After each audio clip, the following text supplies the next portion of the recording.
பகுதி 2 கூடாநாள் தோஷத்தை நிவர்த்தி செய்வதற்கு என்ன செய்ய வேண்டும்? நீங்கள் செய்ய வேண்டியதெல்லாம் மதகரம் சிவாலயத்திலே இன்று நடைபெற இருக்கின்ற யாகத்திலே பங்கு பெறுவதற்கு உடனடியாக தீர்மானித்து நான் கொடுக்கின்ற இந்த செல்போன் நம்பர் எழுதி கொள்ளுங்கள். 9488765604.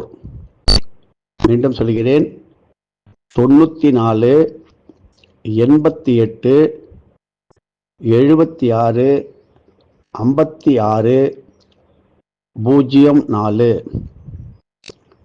மீண்டும் 94 88 76 56 04.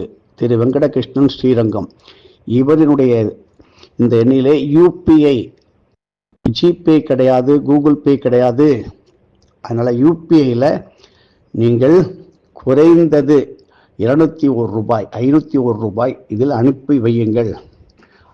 சமுதாயத்தினர் கூட்டாக எல்லோரும் சேர்ந்து சத்தங்கமாக செய்கின்ற பூஜை இன்று கடினமான இந்த மாதிரி பிரச்சனைகள், நோய்கள் வதக்கி எடுக்கின்றது. நீங்கள் எவ்வளவு அளவுக்கு நீங்கள் உங்களுடைய காணிக்கைகளை செலுத்தும் பொழுது அதற்கான மூலிகை ரகசியங்களை அதிகப்படுத்தி உங்களுக்காக அது செய்யப்பட இருக்கின்றது. ஆகையினால ஒரு முடிச்சானது, தூப முடிச்சானது 30 ரூபாய் 60 ரூபாய் இந்த விகிதத்திலே அமைந்து கொண்டிருக்கிறது. சப்தாமிர்த தூபமானது ரூபாய் 60, மிருத்யுஞ்சய தூபமானது ரூபாய் 30, சாட்சிவேத பான தூபமானது 30 இப்படி கொண்டது. அதனால ஒரு 100 ரூபாய் அனுப்பிச்சிட்டோம்னு நினைக்காதீங்க. ஒரு தூப முடிச்சானது இந்த அளவுக்கு நமக்கு பொருள்கள் வாங்குவதற்கு பணமானது, தொகையானது தேவைப்படுகின்றது. அதற்கு தேவையான பசுனையும் தேவைப்படுகின்றது, ஹோம சமித்துகள் தேவைப்படுகின்றது. எந்த விதமான சன்மானமும் செய்கின்ற நமது அடியார்களுக்கு கிடையாது. அவர்கள் இறை சேவையாக செய்கின்றார்கள். இதற்கு தட்சிணை என்பது கிடையாது. நமது அடியார்களே யார் வேண்டுமானாலும் பங்கு கொள்ளலாம். அப்படிப்பட்ட இந்த நல்ல வேலையை நாம் பயன்படுத்தி கொள்ள வேண்டும். இதனால் நேற்று பூரா எத்தனை பேர், உதாரணமாக மருத்துவர்கள், அலுவலகத்துக்கு சென்றவர்கள், சென்று கொண்டிருப்பவர்கள், அதனுடைய தேர்வினுடைய முடிவு, அதனுடைய ரிசல்ட் எல்லாமே அட்வர்ஸாகத்தான் நடக்கும். இதனுடைய விளைவு இன்னைக்கும் நடக்கலாம், நாளைக்கும் நடக்கலாம். கடைசி ரிசல்ட் வரும்போது அது நமக்கு ஃபெயிலியர், அப்படி ஒரு நிலைதான் வருமே தவிர இது சாபம் கிடையாது. இதனுடைய நிகழ்ச்சி இது. நம்ம எள்ளு போட்டால் எள்ளு எடுக்கிறோம், நெல் போட்டால் நெல் எடுக்கிறோம், மண்ணள்ளி போட்டால் மண்ணு தானே வரும். இப்படி தெரிந்தும் கண்ணு இருந்தும் குருடனாக இருக்கக்கூடாது. இப்படி நடந்தவர்கள் எத்தனையோ பேர்கள் திதி சூன்ய திதியில் பிறந்திருப்பார்கள். அதை முழையுரை பற்றி எளிமையாக சொல்லிவிட்டோம். சந்திராஷ்டம காலத்திலே வாழ்ந்து கொண்டிருக்கின்றவர்கள் அந்த மாதிரி நட்சத்திரம் பிறக்கும் பொழுது அன்னைக்கு சூரியனிலிருந்து என்ன நட்சத்திரம், என்ன இது நிறைய இருக்கிறது. அதை பற்றி கண்டுபிடிக்கும் போது பல ஆயிரம் நபரில் ஒருவருக்கு சுத்தமான ஜாதகம் கணிக்க முடியும்.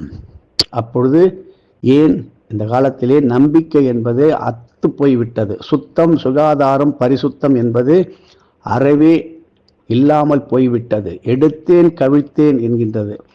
ஒருவேளை குளிப்பதற்கே யோஜனை செய்கின்ற ஒரு நிலைமையில் நாம் வந்துவிட்டோம். குளித்தால் எனக்கு அலர்ஜி, எண்ணெய் தேய்த்து குளித்தால் ஒத்துக்கொள்ளாது, அலர்ஜி வந்துவிடும். இப்படி நம்பிக்கை இல்லாத தனம் மருத்துவரிடம் சொல்லும் போது மருத்துவர் என்ன செய்வார்? அவருக்கு தெரிந்த மருந்தை கொடுப்பார். நீங்க வீட்டில் என்ன செஞ்சு சாப்பிட்றீங்க, என்ன போறீங்க, உங்களுடைய ஹிஸ்டரியை அவர் எடுத்து பார்த்தாரா? கிடையாது. இப்படி நோய் நாடி நோய் முன்னாடி அகது இன்றி வாய் நாடி வாய்ப்பச் சொல்லல் என்று இருக்கின்றது. ஆகையினால இன்று எல்லோரும் பெரிய தொழில் நடத்தி கொண்டு இருப்பவர்களுக்கும் அது சரிந்து விழுந்ததற்கு காரணம், கூடாத நாளிலே ஒரு கிளை, ஒரு பிரான்ச், புதிதாக ஒரு கொடுக்கல் வாங்கல், ஒரு பேங்கில், ஒரு வங்கியில் கடன் வாங்கியிருப்பார். அது லட்சத்தில் வாங்கி கோடியாக ஆகி, பல கோடியாகி, டாலரு, மில்லியன் இப்படி போய் ஊரை விட்டு ஓடியவர்கள் எல்லாம் இருக்கின்றார்கள். தலைமறைவானவர்களெல்லாம் இருக்கிறார். தனவந்தர்கள் வேண்டுமென்று செய்யவில்லை. காலம் கூடாத நாளில் செய்தது எங்களால் சொல்ல முடியும். யார் யாருக்கு இந்த நிலை வரும், வந்தது, வரப்போகின்றது என்று சொல்ல முடியும். அதனால் யாரையும் நம்ம பயம் காட்டவில்லை, மிரட்டவில்லை. உங்களுக்கு அது வரக்கூடாது, வந்திருந்தால் என்ன செய்ய வேண்டும். இப்பொழுது நீங்கள் இந்த மகா சிவராத்திரியிலே, சிவராத்திரி என்று ஒன்று, ஒரு குழந்தை பிறந்தால் அப்படிங்கிறோம். ஒரு பெரியவர், அப்பா, வயதானவர், முதியவர், பெரியவர், 100 பேருக்கு தலைவராக இருக்கார், 100 வயசாக இருக்க பெரியவர். இந்த பெரியவருக்கெல்லாம் பெரியவர் தான் மகா பெரியவர் நம்ம சொல்லணும் இல்லையோ. அதுபோல மகா சிவராத்திரி. இப்போ விஷ்ணுபதி புண்ணிய காலமானது முன்னாடி ஒரு தடவை நடந்தது சார், மறுபடியும் இதுலேயே ஆசிரமத்தில் கேட்குறான் சில பேர் தப்பான முறையில். 12 வருடங்களுக்கு ஒரு முறை கோயிலில் எப்படி திருப்பணி நடந்து கும்பாபிஷேகம் சம்பரோக்ஷணம் நடக்க வேண்டுமோ அதுபோல ஒரு விஷ்ணுபதி புண்ணிய காலமானது நிறைவேறிய ஸ்தலத்திலே மீண்டும் 12வது வருஷத்திலே அங்கு விஷ்ணுபதி கொண்டாடப்பட வேண்டும். ஆசிரம கைங்கரியம் நடக்க வேண்டும். நாம் விஷ்ணுபதி நடத்திய எல்லா கோயில்களும் அநேகமாக பூர்த்தியாகி கும்பாபிஷேகம் நடந்து கொண்டிருக்கிறது. எங்கே போய் விஷ்ணுபதியை ஆரம்பித்தோமோ அந்த கோயில் சீரும் சிறப்புடன் உலகமே அறிகின்ற நிலைக்கு வரும். அதுதான் இதில் சத்திய வாக்கு. ஒரு சித்தன் இருந்து ஆட்டுகின்றான்.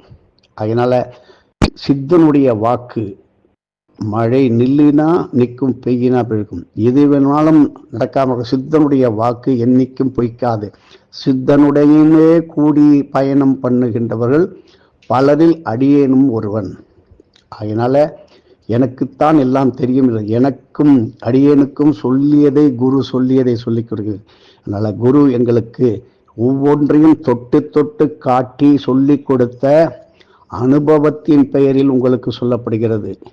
இதை பிரச்சாரம் செய்வது என்றால் எங்களால் செய்ய முடியும். நாங்கள் சொல்லுகின்றதை வைத்து பிரச்சாரம் நடந்து கொண்டிருக்கிறது, நாங்கள் பார்க்கிறோம். அதை பற்றி எங்களுக்கு எந்த விதமான கவலையோ சிந்தனையோ கிடையாது. எப்படியோ ஜனங்களுக்கு ஒரு விழிப்புணர்வை கொடுக்கின்றார்களே, அவர்கள் மேலும் மேலும் சிறப்பாக செய்ய வேண்டும் என்று. இப்படி பல சப்தவிடங்கள், அஷ்டவீரட்டானம், இப்படி திருவாரூர் தியாகராஜர் முதல் சென்னை கபாலீஸ்வரர் கோயில் முறை, அது இப்படி பல திருவண்ணாமலை, எத்தனையோ சிவாலயம், பல மாநிலங்களில் உள்ள சிவாலயம் இல்லை என்றாலும் வீட்டிலே இன்று பூஜைகள் செய்யுங்கள். பிரபலாரிஷ்ட யோகத்திலே எந்த ஒரு நல்ல செய்தி உங்களுக்கு வர ரிசல்ட் பிரபலாரிஷ்ட யோகத்தில் வந்துட்டு ஒன்றுமே கிடையாது சார். அடியனுக்கு தெரிஞ்சு ஒரு நிகழ்ச்சி நடந்தது. நல்ல மனிதர் என்ன, ஒருத்தர் என்னைக்கோ ஒரு இதில் புக் பண்ணியிருக்கார், ஆர்டர் பண்ணியிருக்கார். ஒரு பொருளானது செல்போனுடைய சிம் கார்டு அன்னைக்கு சேர்ந்து விட்டது. அதை வாங்கி அதை ஆக்டிவேட் செய்து விட்டார். உடனே அவருடைய பதவியில் பெரும் பிரச்சனை. எல்லாமே மிரட்டல் ஃபோனு, தப்பான ஃபோனு, என்னென்னமோ வந்தது. அது இன்னும் சந்தித்து கொண்டு தான் இருக்கிறார். அவருக்கு வழி தேடிக்கொண்டே இருக்கிறார். அப்படி சொல்ல முடியும். அதில் எங்களில் ஒருவர் அவர்.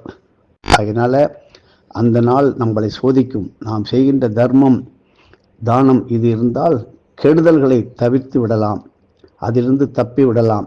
இப்படி கூடாத நாளிலே பிரபலாஷ்ட யோகத்தை எப்பொழுது அபிஜித் நட்சத்திரத்தை பற்றி நாம் ஒரு தடவை பல வருஷங்கள் சொன்னோன்னா இப்போ எல்லாரும் அதை புரிந்து கொண்டு விட்டார்கள்.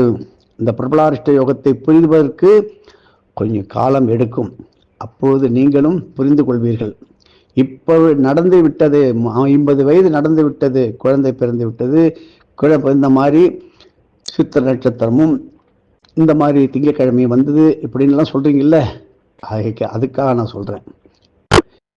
அவர்களுக்கு இந்த காலம் நல்ல காலமாக இருக்க வேண்டும் என்பதற்கு ஒரு யாகத்தின் மூலம், யஜ்ஞத்தின் மூலம், தர்மத்தின் மூலம் பரிகாரம் தேடலாம். மீண்டும் அவரவர்களுக்கு தனியான வழிமுறைகள் உண்டு தற்காத்து கொள்வதற்கு. அதை தனியாக திரு வெங்கடகிருஷ்ணன் அவர்களை கேட்டால் தக்க விளக்கங்கள் கொடுத்து உங்களுடைய வாழ்க்கையை செம்மைப்படுத்த முடியும்.